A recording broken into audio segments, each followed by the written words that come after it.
बिस्मिल्लाहिर्रहमानिर्रहीम। बनी इसराइल की सरकशी की दास्तानें तो सुन रखी होंगी आपने, लेकिन आज हम आपको हजरत यूसुफ अलैहिस्सलाम की बहन हजरत दीना का ऐसा वाकया सुनाने वाले हैं जो आपने पहले कभी न सुना होगा। दोस्तों, यहूदियत दुनिया के कदीम तरीन मज़ाहब में से एक है। इतना पुराना मजहब होने के बावजूद दुनिया भर में यहूदियों की तादाद दूसरे मज़ाहब के मुकाबले में बहुत कम है। जहां दुनिया में ईसाईयत के मानने वालों की तादाद 2.5 अरब, मुसलमानों की तादाद तकरीबन 2 अरब और हिंदुओं की तादाद 1 अरब से ज्यादा है, जबकि दुनिया के जदीद मजहब सिखिज्म के पैरोकार भी तकरीबन 3 करोड़ हैं। ऐसे में दुनिया के कदीम तरीन मजहबों में से एक यहूदियों की तादाद 1 करोड़ 52 लाख होना एक अजीब बात नजर आता है। आखिर इस बात की क्या वजूहात हैं कि यहूदी दुनिया में इतनी कम तादाद रखते हैं?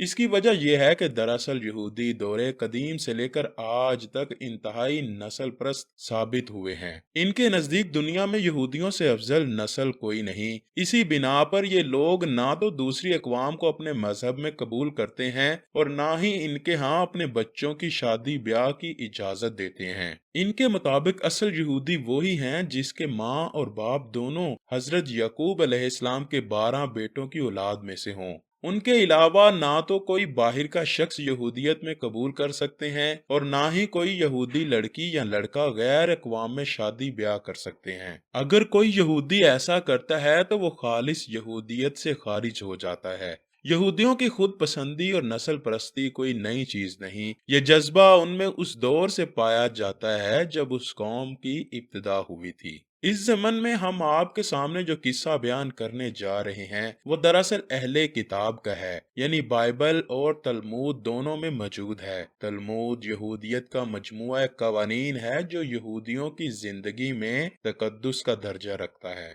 उसके अलावा इमाम इब्ने कसीर ने अपनी किताब अल बदाया वन नहाया यानी तारीख इब्ने कसीर की पहली जिल्द सफ़ा नंबर 454 में भी इस वाक़े का जिक्र किया है। वाकया कुछ यूं है कि जब हजरत याकूब अलैहिस्सलाम अपने अहलो याल के साथ सफर करते हुए तैखम नामी बस्ती से गुजरे तो आप अलैहिस्सलाम ने यहाँ के जिम्मेदार जिसका नाम जमूर था उससे 100 बकरियों के इवज एक जमीन खरीदी। यहाँ याकूब अलैहिस्सलाम ने अपना घर बनाया और 15 महीनों तक अमनो अमान में रहे। ये वो दौर था जब हजरत यूसुफ अलैहिस्सलाम बहुत ही कम सिन थे और आप अपने दीगर भाइयों और एक बहन दीना के हमरा उस जगह रहते थे। कुछ अरसे बाद उस बस्ती यानी तैखम के बशिंदों ने एक बड़ी ज़ियाफत का एहतमाम किया और उस खुशी के मौके पर यहाँ के रहने वालों ने हजरत याकूब अलैहिस्सलाम और उनके अहले खाना को भी ज़ियाफत में शिरकत की दावत दी। उस दावत के मौके पर उस बस्ती के शहजादे शकम बिन जमूर और उसके घर वालों को हजरत याकूब अलैहिस्सलाम की बेटी दीना की सीधी सादी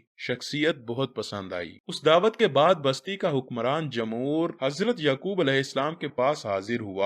उसने हजरत यकूब अलैहिस्सलाम से इल्तिजा की, आप अपनी बेटी की शादी मेरे बेटे से कर दें। हमारे इस वसी मुल्क में सुकून से रहें और इसमें तिजारत करें। इसके अलावा उन्होंने ये भी कहा, आप जितना माल तलब करेंगे हम खुशी से देंगे। हजरत यकूब अलैहिस्सलाम के 2 बेटे शमून और लावी उस पर बहुत गुस्सा हुए कि इस गैर कौम की हिम्मत कैसे हुई, ये हमारी आला नस्ल की औरत से शादी के बारे में सोचें। इन्होंने नहायत चालाकी से इस बस्ती के फरमारवा जमूर से अपने दादा हजरत इसहाक अलैहिस्सलाम से मशवरा करने और सोचने के लिए कुछ मोहलत तलब की। जब उस बस्ती का हुक्मरान जमूर और शहजादा शकम दोबारा उनका फैसला सुनने के लिए आए तो लावी और शमून ने उनके सामने एक शर्त रखी, हमारे लिए अपनी बहन की शादी एक ऐसे आदमी के साथ करना एक शर्मनाक बात होगी जिसके खतना ना हुआ हो। इस शादी के लिए शर्त यह है कि आप और आपका तमाम कबीला खतना करवाएं।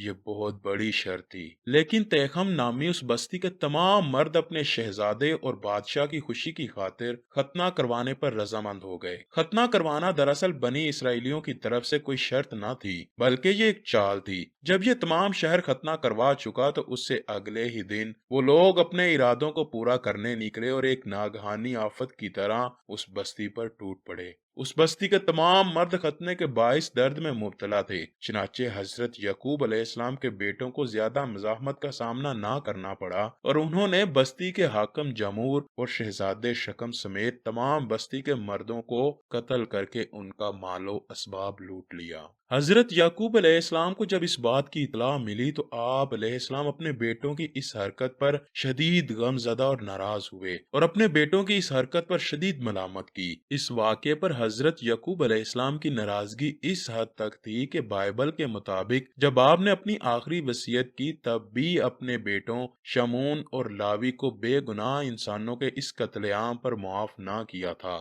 بعد ازاں حضرت یعقوب علیہ السلام کے انہی بیٹوں نے حضرت یوسف علیہ السلام سے حسد کے سبب انہیں کنویں میں ڈالنے جیسے عمل کا ارتکاب بھی کیا، لیکن اللہ تعالیٰ کو کچھ اور ہی منظور تھا، اسی لیے اللہ نے حضرت یوسف علیہ السلام کو اس کنویں سے نکال کر دنیا کی سب سے عظیم بادشاہت کے مرتبے پر فائز کیا۔